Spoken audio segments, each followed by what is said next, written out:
Welcome to the most overkill build guide we have ever done. This system, with all the peripherals that we're going to suggest might be appropriate for it, is going to cost over $6,000 US, so it is not for the faint of heart. However, if you want nothing but the best of the best, I can stand pretty confidently behind any of the recommendations on this table.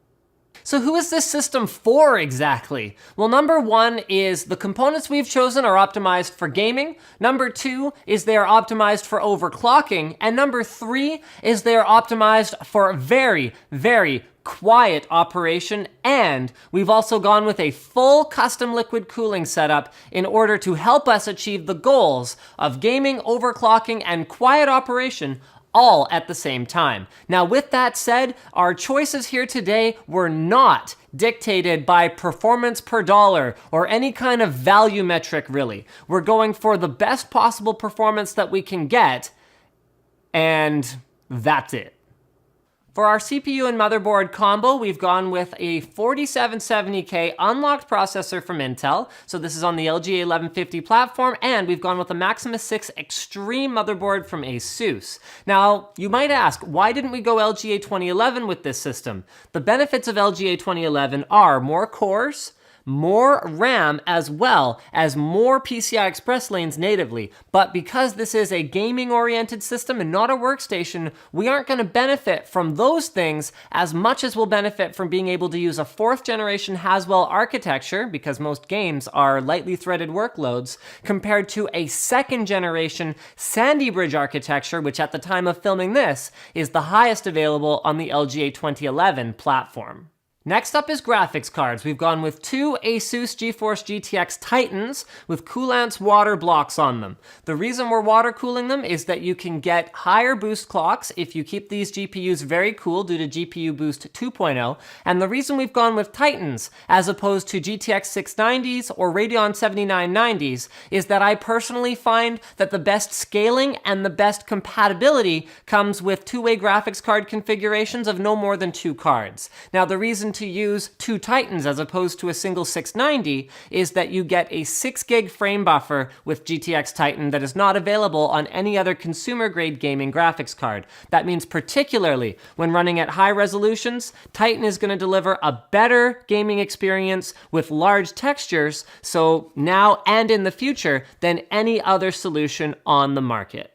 Storage is very personal, but we've gone with 2 Intel 520 series 240 gig SSDs for a total of almost 500 gigabytes of OS fast RAID 0, so accelerated SSD goodness for our applications. Then we've gone with 2 Western Digital Red Series 3 terabyte drives in RAID 1 for redundancy. Now, we could add more of those drives in a more elaborate RAID configuration, but the most important point I want to make here, guys, is for our OS and applications and the things that we can always reinstall if we lose them, we're using RAID 0, which is fast but not safe, and then to back up that SSD array on a nightly basis at least, as well as to archive important data, we're using a safe RAID 1 array on a RAID optimized drive, such as the WD Red.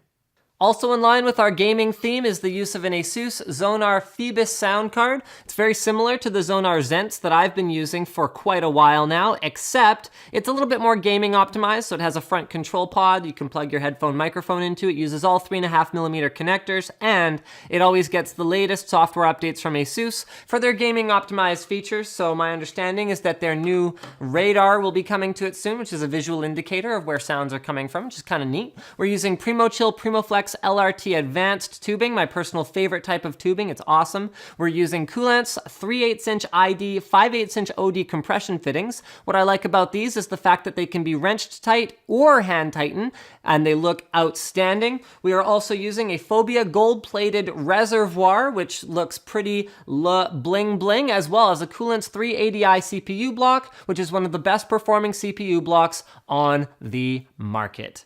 The last couple water cooling components are a Swiftech MCP 655 pump. It's really the only one I recommend. and a Phobia gold-plated reservoir. For peripherals, these are so personalized, but these are some pretty good general recommendations. We've gone with a Logitech G710 Plus. It uses Cherry MX Brown switches, Logitech's excellent software, and even includes, along with the media keys and programmable G keys, an O-ring mod on every single switch, making them even a little bit softer to type on. We've also got a Death Adder 2013, although a Logitech G700S would be another great pairing for that particular keyboard. The thing people like about the Death Adder 2013 is it's one of the highest sensitivity optical mice on the market, as opposed to laser mice, so there's none of those weird acceleration issues. Finally, for our headphones, we've gone with the Custom One Pro from Beyerdynamic, and we recommend checking out the Mod mic if you need something to go along with it, or perhaps something like a Blue Snowball, which is an excellent desktop microphone. And last but not least, the elephant in the room, right here, the 900D, pretty much the only case, maybe not the only, but one of the only cases in existence capable of housing this type of a machine, especially all those radiators. The first step in any successful build endeavor is ensuring that you're at a static, safe workstation, so I don't recommend working on carpet, and in our case, we're working on a ModMat Extreme. I recommend using an anti-static wrist or ankle strap. I prefer to keep it on my ankle so it's out of my way. And last but not least, you'll need a multi-bit screwdriver. Just a Phillips head will work for most basic builds, but with this one, things got a little bit crazy and we ended up needing a power drill and some other things as well. But you can do most of what you're about to see with just the stuff I've outlined already. This step is really, really important. Guys, pay close attention. Particularly with a liquid-cooled build, it is extremely important to build the system outside of the box, outside of the case, just like we've done in the past on our build guide, so you can check that out there, because the last thing you want is to spend hours and hours putting it together only to have it not boot up because something was dead on arrival. Particularly for graphics cards. Now, we liquid-cooled these graphics cards in a separate video, so you can check that out, but you don't want to install a water block on it only to find out that it is defective. So install it with an air cooler, run the whole system, do your burn-in tests, then it is time to actually assemble the computer. For the sake of keeping this video a little bit shorter, we're not going to do a step-by-step on it this time around though, guys, so just check out one of our previous build guides for how to build it outside of the case. I recommend using your motherboard box as an anti-static workstation for this step. Once you've done your safety build outside of the case, grab all the components that you need out of the motherboard box so that you're not in and out of there all the time. So all the SATA cables you need to install all of your drives, the I/O shield, which you'll need for the back of your case, as well as the wireless module that also acts as an NGFF upgrade slot, and the antenna that goes with it. This is a cool antenna. It actually attaches magnetically to your case or anything else that's nearby. This piece is optional. This is ASUS's OC panel. It comes with the Maximus 6 Extreme. It allows you to access some tweaking options, whether you mount it outside of the case or orient it this way and mount it in a 5¼ inch bay so that it can sit and operate in a more basic mode from inside the case. There's also a custom cable that goes with that. Speaking of custom cables, the last thing we'll need is an SLI bridge because we are going to be running 2 graphics cards. Now it's time to install the CPU. Note carefully the orientation of the golden triangle on the corner of the CPU as well as the little plastic triangle on the socket cover. You're going to want to line those up when you're installing it. Next, pull up the retention arm. You don't need to remove the plastic cover yet. Position the CPU inside the socket carefully. Give it a little wiggle to make sure it's in the correct spot. Then, all you have to do is let the arm come down slowly, sliding the retention clip under the nut, then push down, pull out, and lock it under the retention arm. The little plastic cover will pop off, and then your CPU is installed. Water cooling's all a little different, so follow the instructions. That's really, really important. This particular block comes with a large silicone isolating pad as well as a hefty metal backplate. If it's not oriented correctly on the back of the board, you could have problems later on. So make sure that the cutout notch has the shape of the CPU backplate sort of corresponding to it. So just be careful is all I'm really saying. Thermal compound application. Now I prefer IC Diamond over other thermal compounds, but just for lulz, I pulled out an ancient tube of OCZ Ultra 5 Plus just to show you the method. Just apply about the size of an uncooked grain of rice in a line down the middle of the CPU and you're golden. Now that backplate's on there, but it's not secure at all. In order to get it firmed up, take 4 plastic washers and put them over each of the 4 posts, followed by the 4 thumb nuts. Now these ones should go down enough that they're quite tight because these are what's going to keep the posts in place. Now that it's secure, you can put the CPU block down on top of the CPU, followed by 4 more plastic washers, 4 springs, and finally the 4 large thumb nuts. Now these ones, you're gonna wanna tighten in a cross pattern, and don't wrench them tight. Don't go so tight that the board is flexing and the CPU block is flexing. It just has to be tight enough that it makes good contact with the processor underneath. Finally, put 2 of the compression fittings onto the CPU block. No need to put the top pieces on yet because we haven't installed tubing yet, and that's pretty much it for your CPU block. RAM installation, not too complicated, guys. Now do note that this particular board, the Maximus 6 Formula, has tabs on only one side, so I recommend putting the non-tab side in first, followed by pressing firmly on the tab side until it locks into place. We have 4 DIMMs, so we're gonna do this 4 times. With the toolless release in the back, we can take off the windowed side panel of the 900D. As always, I recommend stashing your side panels somewhere safe, preferably inside the box that your case came in, with the foam in between so that they don't get damaged in any way. Next up, you can open up the basement by pressing the little tab here and pulling it open. That's where you'll find the box with all the hardware that you need to install pretty much anything you could possibly want to in the Corsair 900D. Now the first thing we're actually going to install is our I/O plate, which, as with any case, is installed simply by aligning it with the hole at the back of the chassis and then popping each of the 4 corners in individually. The MPCIe Combo 2 card acts as both a wireless module, this is wireless AC, as well as an NGFF expansion slot. So you can simply plug it in the top of the board here, screw it in from the back, then you're ready to mount the board. Once that's done, you'll see that the motherboard standoffs for our standard ATX-sized board are already applied, so all we need to do is take the appropriate screws out of the box of screws and put 9 screws through the board into the back of the motherboard tray. You know how your room kind of gets messier before it gets cleaner? This is the part where we actually have to disassemble things before we can continue assembling them. So we're gonna take out the rear fan, we're gonna take off the front aluminum plate and take off the front fans by undoing the screws. We are going to remove all 3 of the existing triple drive cages that are in the 900D by removing the screws at the back. And finally, we're even going to remove the screws that are holding in the additional mount point for another one of those drive cages. Remember, you can get them optionally. Now we have a clearer idea of what we're dealing with. Now this, my friends, is when things start getting really serious business. So just for the sake of knowing where it is, so we don't accidentally install any radiators that interfere with it, we're gonna put the power supply in now. So I recommend putting the power supply in on the side of the case that is nearest to the motherboard tray. The reason for that is its shorter runs to the components, particularly up the back of the tray. However, this case does support dual power supplies and you can put it in whichever bay you prefer. Now, mounting radiators. Most of the radiator mounts in this case are native. However, there are 2 pieces of metal that were hidden that we actually took the screws that hold them in place out when we were removing the cage mounts on the bottom of the case. One of them is cleverly labeled down and the other is cleverly labeled up.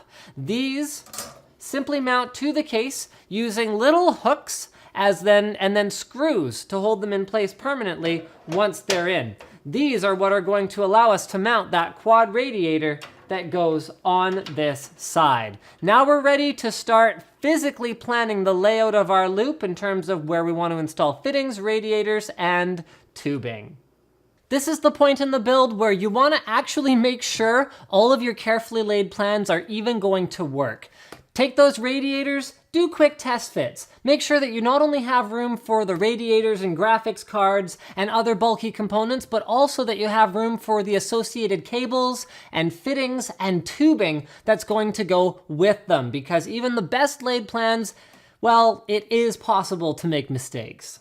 Once you've done your test fit, it's a great idea to take some of the little difficult, hard to reach connectors and plug them in now, before you put in your graphics card and you have a bunch of tubing running all over the place and all that stuff. So we've done some rudimentary cable management with them here on the back panel. Then we're gonna plug in basically just the easy stuff. Front USB 3, front USB 2, front panel audio, as well as our front connectors for our power switch, reset switch, and indicator LEDs. Next up, remove the 5 PCI slot covers that correspond to where you want to install your cards. Guys, there's no shame in consulting the manual at this point to find out which slots are most optimal for the kinds of cards you're installing. For that matter, even for that last part where you're installing the front panel connectors, guys, it's all in the manual, usually in a little leaflet quick start guide that you can consult. So once we've pulled those off, we're going to install the sound card first, just because that one's not in the way of anything else we're doing. Then, this is where things start to get a little bit tricky, because with our 2 graphics cards, we're going to be using a special SLI fitting that allows us to put them very close together, which you normally wouldn't be able to do with fittings and tubing in between. So once we've done that, we're going to rearrange all the other fittings according to the test fit we did before and where we want pipes coming in and out of what is now a single graphics card assembly. We're going to take that whole thing, install it into the 2 slots, then put the thumb screws back in, and our expansion cards are now done. The next thing I like to do is install the radiators where they're going to go according to our overall design for flow. So the first thing you'll have to do is remove the top cover on the 900D. There's a little tab in here. You basically put your thumb in there and then push forward towards the front of the case, and that comes off, revealing the radiator mount. There we go. Up there on the top. Then you're going to have to take each of the radiators and plug all the extra holes that you do not need. Okay, we're going for slightly positive air pressure here, guys. So basically on the bottom, in the basement, we're going to have air moving through towards the power supply's intake and then out the other side. Then, up in the top, we're going to have 3 intake fans that are not on a radiator behind the drive cages, pulling air in. We're going to have our rear fan here pulling air in, and then we're going to have 4 fans up here on the top pushing air out. So this should give us slightly more intake than we have exhaust, allowing for slightly positive pressure, which usually results in less dust buildup. Radiator mounting can be a bit of a bear, and a big part of the problem is that these guys can't all standardize on something. They've all got a different way they expect you to attach the fans to the rad. So Overkill includes 2 different lengths of screws with their rads. We're going to be using the shorter of the 2. Now be careful when you're mounting fans directly to the radiator that you orient the labels correctly, if that matters to you, as well as the direction that the wire leads are coming off for optimal cable management. It's going to be difficult to undo this later and redo it after the fact. For our bottom quadruple 120mm radiator, what we did was we mounted all the fans directly to the rad, and then because Overkill, again, that whole standards can't be consolidated thing, did not include short screws, the good news is they use the same threads as an optical drive, so we were able to use some of the screws included with our 900D to mount this rad down here in the bottom. For our rear 120mm, again, we weren't able to use the included screws, so what we ended up using was more of the cased screws. However, we had to use a washer here because the holes at the back of the case were so wide that the narrow heads that were included with both the rad screws and the included case screws went right through them because they're intended for fan screws. Then we used one of the shorter length screws to mount the fan directly to the rad. For our top mounted radiator, again, we're going for a pull configuration here.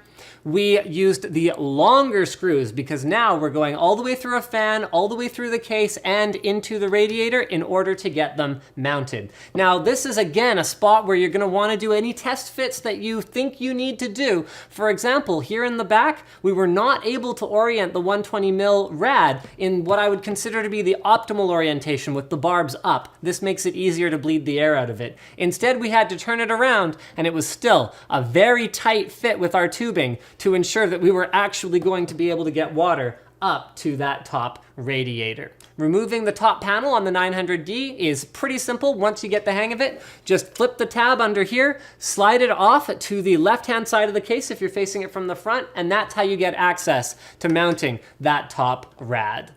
And this goes to show you guys that no matter what you do, there's bound to be a minor oopsie.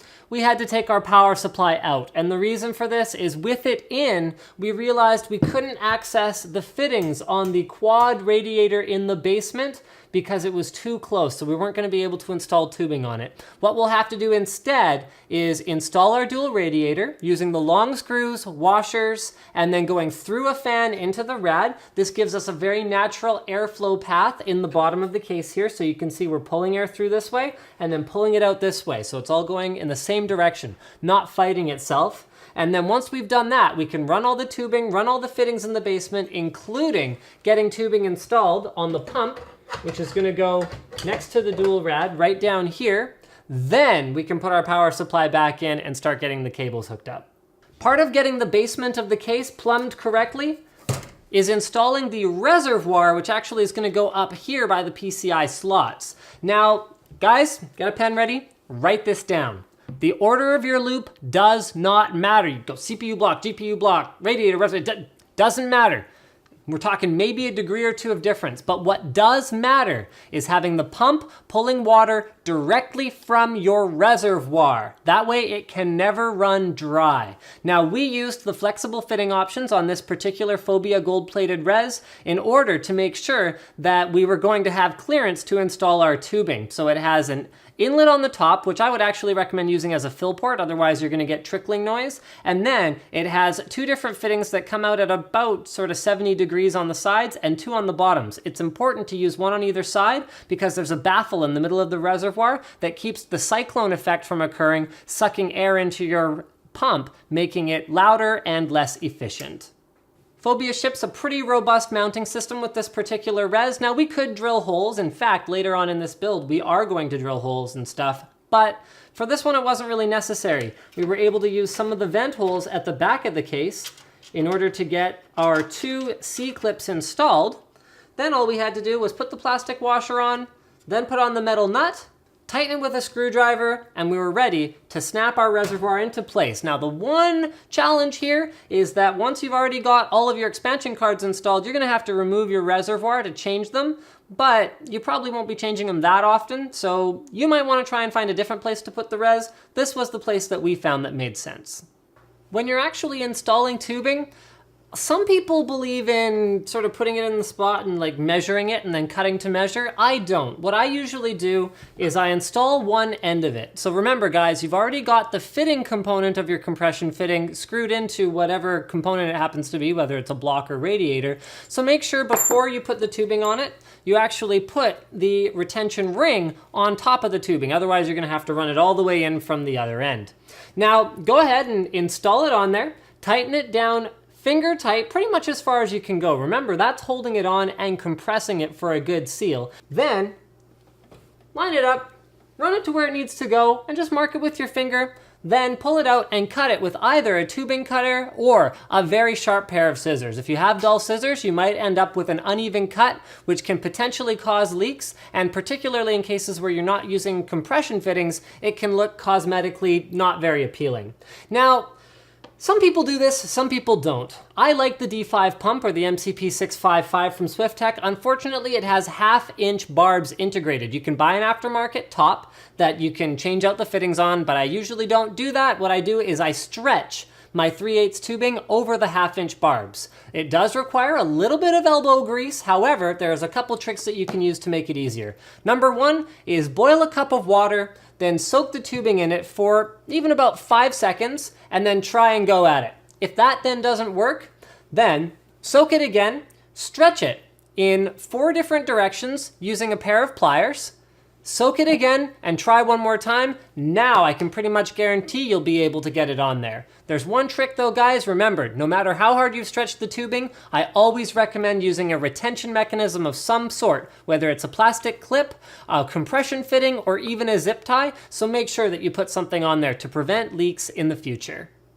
It should be noted that if the tubing routing in the basement looks a little weird, it's because I'm trying to have water go in the bottom and out the top of radiators whenever possible. It makes it much easier for the air to travel up through it and then be driven out of it, even though we don't have a super powerful pump, considering the fact that we have so many components in this system. Now, when it comes to wiring up the fans, this is the point where I would be doing it now. You have a ton of different options. There's advanced stuff like the M-Cubed T-Balancer, which is what I use in my own personal machine. It allows advanced software curves and stuff like that. It's expensive and it's quite difficult to set up, but for what we're doing here, we're going for a much simpler option. We're using Swiftech's PWM splitter, which can actually be used to have PWM control on up to 8 fans with a single motherboard header and a single Molex power connector. Very cool little device, but we're actually going to use it in an even simpler fashion. So rather than running the wires up to the motherboard or anything like that, we're just going to plug it in via Molex and use the included low noise adapters that come with our Noctua fans. We'll be using extension cables as well as those adapters to hook up the 3 front fans and the 6 that are on the radiators in the basement. All right, so we jammed that power supply back in there. It was a little bit tricky, but she's in there, no problem. We've now got modular cables to deal with, and some implementations are better than others. So we have an aftermarket individually sleeved cable kit for this power supply, but that doesn't change the fact that I like the way they've done their modular cables in general. So instead of just giving you, 10 connectors on the back of the power supply and 10 cables, and you can unplug or plug in as many as you want, Corsair goes, well, they bought a 1200 watt power supply. They're probably going to need most of the cables anyway. So instead, they give you options in terms of what kinds of connectors you want. So for example, the PCI Express connectors, you can either have a single to dual connector, so that's specifically for running to a graphics card so that you don't have to run 2 discrete cables, or you can have a 1-to-1 connector, which is great for things like an auxiliary connector on a motherboard, or a 6-pin PCI Express connector on, say for example, a sound card like what we've got, so we can have the best of both worlds. We don't have extra, plugs hanging off of things, and we don't have to run extra wires. We ran our 24-pin in pretty much the standard fashion. It should be noted that this case has a ton of cable management room, so we were able to get away with crossing, connector harnesses in the back, and we're still going to be able to close the side panel. But if you have a case that doesn't have quite so much room, you're going to want to be careful to make sure everything's laying flat in the back and use cable ties to tidy things up. Last but not least, we connected our 8-pin connector to the CPU up in the, well, not to the CPU, to the motherboard, but it's the CPU connector. And it should be noted, we only plugged in one 8-pin CPU connector, even though it has another spot for an additional 4-pin. That additional 4-pin is optional, and it is my personal belief that on an LGA 1150 platform, unless you go on liquid nitrogen, there's no way you're going to exceed the current that can be delivered by a single 8-pin, so we're going to leave it at that. And there you have it, my friends. That is how you install 5 radiators in the 900D and still have room for 2 hard drive cages, giving you a total of 4 3.5-inch drives or 2.5-inch drives potentially. So what we had to do was we had to mark off a couple spots on the motherboard tray. So normally you wouldn't put a radiator there, but we were like, well, we want to put more radiators, we want more drives, no big deal. So we marked off a couple spots there, discovered that that really wasn't strong enough to hold up our radiator with the 3 Noctua fans loaded onto it. Of course, in the optimal configuration, we've pre-installed all of our fittings and all of that good stuff. So we added a 3rd mounting point just to the side of the drive cages. We found with 3 mounting points it was good enough, but if we could get some other more different custom brackets, we could probably actually affix it to this radiator on the top here as well, and then we could get a really, really solid mount for it. But guys, honestly, we're gonna take this build apart when we're done, so you can come up with something a bit more elegant. We just used L brackets from Home Depot with some self-tapping screws to drill into things, as well as little washers for making fine adjustments to the fit and finish to make sure that it's sitting there correctly. We're wiring up all the fans in the top of the system, so the 4 in the top, the 1 at the back, and the 3 in our motherboard tray radiator to the motherboard itself. So the ones in the bottom are all going to be static according to how we installed them, and the ones on the top will be able to be controlled using AI Suite. Just as a reminder, guys, we're running 2 Intel 520 series SSDs in RAID 0, and we're running 2 WD 3TB RAID drives. So these are NAS or RAID operation optimized drives in RAID 1 for safe storage. Because we have more bays, we can either leave them for now and expand our storage later, or we could actually run up to 4 drives right off the bat for our storage array. In fact, you could probably run 6 and just hide these SSDs somewhere if you wanted, but for the sake of doing things by the book, which we haven't done up till now, we're going to install them in the actual drive cages. Now, you've got a couple of different options here for installation. So number one is the 2 different types of SATA cables that are included with your board. There's straight ones and right angle ones. Go with, on an individual drive basis, whatever makes for the most natural run without kinking the cable. Then for power, we unfortunately don't have as many options as I would like. Corsair only includes 4-port harnesses for SATA power. I wouldn't have minded seeing them include a couple of 2-port harnesses so you have the option to use those, because we're going to use a single 4-port one to run to our drives here in the front of the case. Then for our optical drive up in the top, we're going to have to run a full additional 4-port harness in order to get power up there. It should be noted once again that I do consider a Blu-ray drive highly optional in a modern computer, but if you want to have it, then there you go. We're going to show you how to install it here, just like that. And finally, my friends, it is time for tubing. We're close to the end. When you are sort of eyeballing out your runs and measuring them out, don't cut extra. It's actually quite difficult to cut the last sort of 3 millimeters of extra tubing that you have that makes it bulge out funny. So you're better off to just try to cut it as close as you possibly can, and then, you know, just kind of suck it up and use another piece if it ends up being too short, because odds are excellent that, especially if you work from longest pieces to shortest pieces, that you'll be able to use that slightly too short piece somewhere else, so you're not wasting the entire length of it. So I did bring in 20 feet of tubing to do this, but we managed to get this whole thing plumbed up with less than 10 feet of tubing, which is kind of fantastic. Now, there are a few things needed that. Few things I want to point out about the tubing process while you guys watch this accelerated video. Number one is go with the bend of the tubing. Never try to fight it. It's much more likely to kink if you go against the natural bend that has been there since it was originally produced and put onto a spool. Number two is that this is one of the things I've actually come to really enjoy about the 900D is there's the space to do what we're doing here. You can actually run tubing behind the motherboard tray on this case and get away with it. There's enough space. Whoa, it's heavy. There we go. Oh, that was hard. There's enough space to have tubing back here and have wires and all that, and you're still going to be able to close that side panel, which is pretty unique. There's not too many cases out there. Wow, it's heavy though, that are going to be quite like that. All right, next thing I wanted to mention is that, yeah, the way we did it is not really that optimal. Buying all straight fittings and then just kind of going with the flow and making it work, it doesn't work necessarily as well as buying things like angled fittings. That's the way that you might be able to get cleaner runs, for example, here around the CPU socket without having so many unsightly bends. But I think we did pretty well considering the lower cost of straight fittings. I mean, bearing in mind, we already spent about $1,000 on the liquid cooling setup for this computer. Like, do we need to spend another couple hundred on fittings? I don't know, it's up to you. But we went with pretty basic fittings, and then the fact as well that we don't have to do like a Google SketchUp model of the system just to find out if the fittings are all going to actually work together the way that we intend. Now, before filling the system, there are a couple of different schools of thought for a couple of things. Number one is preparing the system.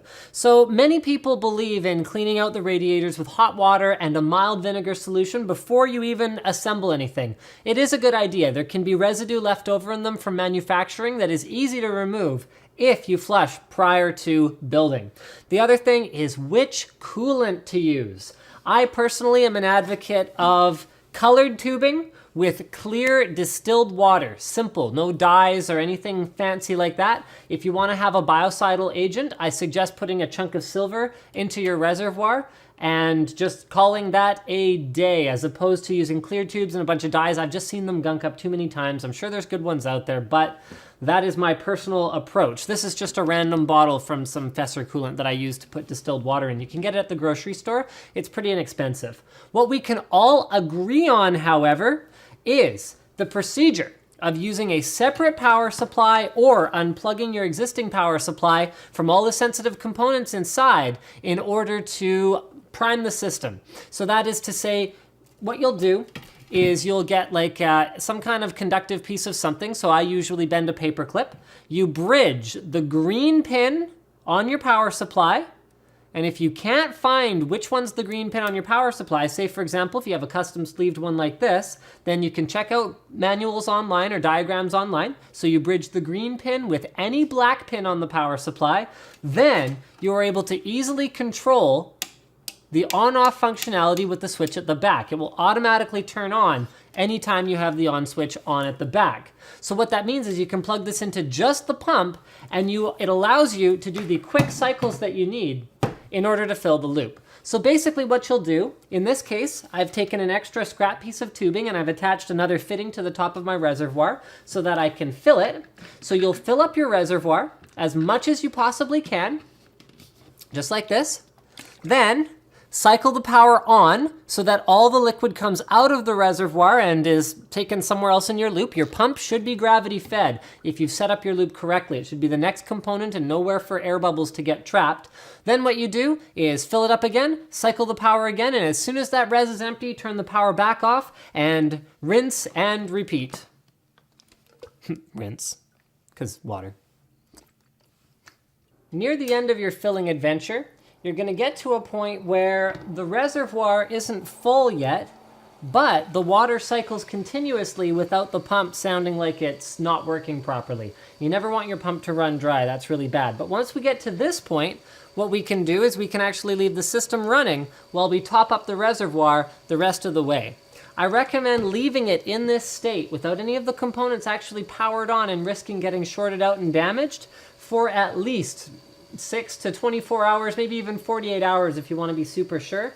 What you can do to prevent water from dripping under any loose fittings or anything like that on your valuable components is use folded up paper towel, then come back and inspect it frequently to see if anything is dripping water and leaking inside your system. Now we were careful to install all of our SATA cables into the Intel chipset on this particular motherboard, the Intel chipset SATA ports. They're all SATA 6 with this generation of products, so you don't have to worry about which two of the Intel ones to get the best speed out of your SSDs, for example. Setting up RAID 0 is a snap. Once you've got RAID enabled within the BIOS, all you do is press Control-I to enter the configuration utility where we can configure our SSDs as RAID 0 and our hard drives as RAID 1. From there, we can install Windows off of a USB drive or off of a CD, and I've covered this topic before in the past. Guys, we're finally done. Here she is. Was it worth all the work? I guess it's up to you. Was it worth all the money? I guess that's up to you too. Is this the system I would build personally? The answer is no. But what was the benefit? Why did we put 17 Noctua fans running at low RPM? Well, here's my microphone. I'm gonna point that at the system. You can't hear it over the refrigerator that's running like 2 meters to my right that way. It is extremely quiet. It also runs extremely cool, in spite of the fact that we haven't even optimized this 900D for airflow by removing things like these solid covering panels that are down on the bottom. We have done absolutely nothing to optimize the build and it still runs like a champ. That GTX Titan has been running the combustor overclocking stress test for about 15 minutes now, and the GPU is running at 40 degrees Celsius. Unfreaking believable. So that is the point of a system like this. It's totally overkill. It's totally unnecessary. You could get similar performance for half the price. Well, maybe not half the price, but significantly less. So for all of you in the comments saying, oh, he could have done, yes, I know. Absolutely, I know. The point of this was we wanted to show you guys the most overkill build we could. So we put 5 radiators in a 900D. We put dual Titans in a 900D. We put a 4770K in there. We loaded it up with 32 gigs of 2400 megahertz memory. Again, kind of unnecessary, but it's for fun.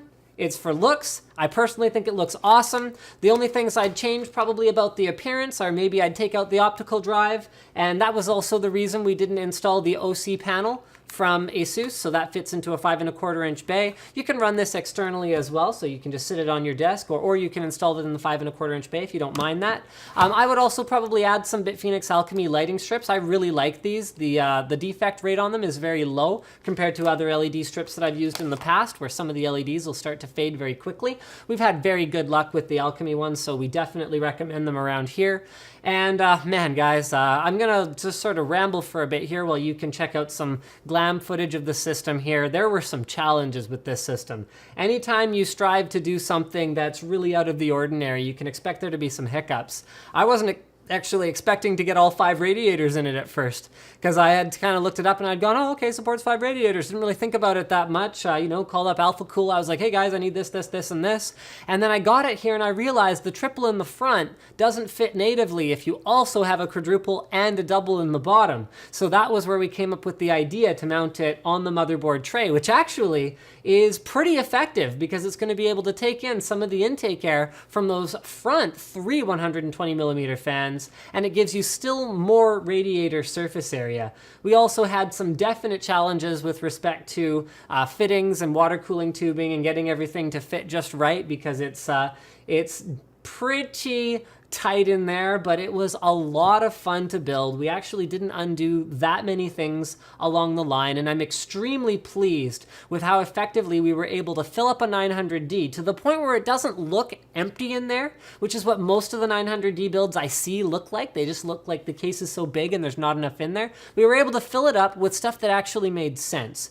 Like what I'd probably do as well is I'd use all 6 of those front bays for hard drives, and then I'd move the SSDs around to the back of the motherboard tray where there is still tons of room, because there's just a ton of cable management room in this particular case. It's a very cool build, but it's also extremely heavy, to the point where I'm not exactly some kind of muscle man, so me saying I can't move it might not mean anything to you, but I would have a difficult time moving this system around unaided. It has 5 radiators, hard drives, heavy copper water blocks, and it has over 2 liters of coolant in it. So it is extremely, extremely heavy. Thank you guys very much for checking out our Overkill build guide with the Haswell 4770K. This build guide was brought to you guys by Intel, and stay tuned on Linus Tech Tips. Don't forget to subscribe, because there will be more of these build guides.